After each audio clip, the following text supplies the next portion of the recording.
To eat, to drink, to enjoy. یہ ہے انسان کی زندگی.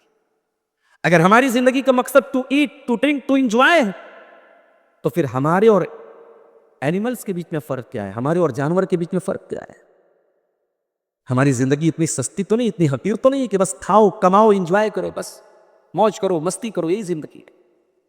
یہ زندگی نہیں ہے میرے ساتھ. قرآن کہتا ہے اَيَحْسَبُ الْإِنسَانُ أَن يُتْرَكَ سُدًى أَلَمْ يَكُ نُطْفَةً مِّن مَّنِيٍّ يُمْنَىٰ ثُمَّ كَانَ عَلَقَةً فَخَلَقَ فَسَوَّىٰ. اے انسان، کیا تو یہ سمجھتا ہے کہ تجھے بیکار چھوڑ دیا جائے گا؟ تیرا حساب و کتاب نہیں لیا جائے گا، جنت اور جہنم کا فیصلہ نہیں ہوگا؟ کیا تو یہ سمجھتا ہے؟ نہیں نہیں اے انسان، کیا تو بھول گیا اپنی پیدائش کو؟ ایک حقیر پانی کے قطرے سے اللہ نے تجھے جیتا جاگتا انسان بنا دیا. تو ماں کے پیٹ میں 9 مہینے کا پروسیس پورا کرنے کے بعد پہلے تو قطرہ تھا، پھر علقہ ہوا، پھر مضغہ ہوا، پھر تو چیتا جاگتا انسان بن کر کے دنیا میں آیا. فَجَعَلَ مِنْهُ الزَّوْجَيْنِ الذَّكَرَ وَالْأُنثَىٰ. اور جب تو دنیا میں آیا تو یا تو میل بن کے آیا، یا فیمیل بن کے آیا، یا لڑکا بن کے آیا، یا لڑکی بن کے آیا. أَلَيْسَ ذَلِكَ بِقَادِرٍ عَلَىٰ أَن يُحْيِيَ الْمَوْتَىٰ. وہ اللہ جو تیری ماں کے پیٹ میں تیرا چہرہ بنا رہا تھا، تیرا دل بنا رہا تھا، تیرا دماغ بنا رہا تھا، تیری باڈی کو ڈیولپ کر رہا تھا، تیرے شریر کو بنا رہا تھا، کیا وہ اللہ تجھے مرنے کے بعد دوبارہ زندہ نہیں کر سکتا ہے؟ اے انسان، تو کتنا بڑا نادان ہے. انسانیت کا احترام اسلام سکھاتا ہے میرے ساتھی. اسلام بتاتا ہے انسان کیوں پیدا ہوا، اس کی زندگی کا پرپز کیا ہے، اس کے کریشن کا مقصد کیا ہے. وَمَا خَلَقْتُ الْجِنَّ وَالْإِنسَ إِلَّا لِيَعْبُدُونِ. میرے بندوں، میں نے جنات کو اور انسان کو اپنی عبادت کے لیے پیدا کیا ہے. تم اس دنیا میں اس لیے پیدا کیے گئے ہو کہ تم ایسا عمل کرو جس سے اللہ راضی ہو جائے، اللہ کو ناراض نہ کرو، تم گناہ نہ کرو، تم پاپ نہ کرو. تمہیں پیدا کیا گیا اللہ کی عبادت کرنے کے لیے. اور نوٹ کر لیجیے، عبادت صرف نماز کا نام نہیں ہے، عبادت صرف روزہ کا نام نہیں ہے، عبادت صرف زکوٰۃ کا نام نہیں ہے، عبادت صرف حج کا نام نہیں ہے. اگر اللہ کی مرضی کے مطابق ہے تو انسان کا شادی کرنا بھی عبادت ہے، انسان کا بیوی کا حق ادا کرنا بھی عبادت ہے، انسان کا بچے پیدا کرنا بھی عبادت ہے، انسان کا بیوی اور بچوں کا حق ادا کرنا بھی عبادت ہے، انسان کا مزدوری کرنا اور تجارت کرنا اور بزنس کرنا بھی عبادت ہے. ہم اور آپ پیدا ہوئے ہیں اللہ کی عبادت. ابھی قربانی کا تہوار آنے والا ہے. اپنے اپنے جانوروں کی قربانی جب ہم کریں گے، اس موقع پر ہم ایک دعا پڑھتے ہیں، ان صلاتی و نسکی و محیای و مماتی للہ رب العالمین. اے نبی، آپ فرما دیجئے میری نماز اللہ کے لیے، میری قربانی اللہ کے لیے، میرا جینا اللہ کے لیے، میرا مرنا اللہ کے لیے. میری زندگی کا مقصد تیرے دین کی سرفرازی. میں اسی لیے مسلمان، میں اسی لیے نمازی. میرے پیارے ساتھیوں، اسلام مانوتا کا یہ احترام بتاتا ہے، انسانیت کا یہ احترام بتاتا ہے کہ انسانوں کی پیدائش کا مقصد اسلام بتاتا ہے میرے ساتھی. اور آگے بڑھیے. دنیا میں آج مانو ادھیکار کے کمیشنز موجود ہیں، ہیومن رائٹس کے کمیشن موجود ہیں، جو یہ طے کرتے ہیں کہ انسانوں کو کون کون سے ادھیکار حاصل ہیں. یہ آج کی پڑھی لکھی دنیا، یہ آج کی سول سوسائٹی یہ طے کر رہی ہے کہ انسانیت کو کون کون سے رائٹ دیے گئے ہیں. میرے پیارے ساتھیوں، 1400 سال پہلے جب اللہ کے پیارے نبی آخری نبی بن کر کے دنیا میں آئے، آپ کوئی نیا مذہب لے کر کے نہیں آئے تھے. آدم علیہ السلام کا جو مذہب تھا، جو دین تھا، جو ریلیجن تھا، وہ بھی اسلام تھا. اور محمد رسول اللہ جو دین لے کر کے آئے وہ بھی اسلام تھا. اس غلط فہمی کو دور کر دو کہ اسلام 1400 سال پرانا مذہب ہے. نہیں نہیں، اس دنیا میں پیدا ہونے والا سب سے پہلا انسان آدم اور ان کی بیوی حوا، وہ دونوں بھی اسلام کو ماننے والے تھے. وہ دونوں بھی ایک اللہ کے آگے سر جھکانے والے تھے. ایکیشور واد کا عقیدہ ان کا تھا، ایک ایشور، ایک اللہ کی عبادت کرتے تھے. ہاں، الگ الگ دور میں الگ الگ نبی آئے، وہ اسلام کا الگ الگ ایڈیشن لے کر کے آئے، اور اسلام کا آخری ایڈیشن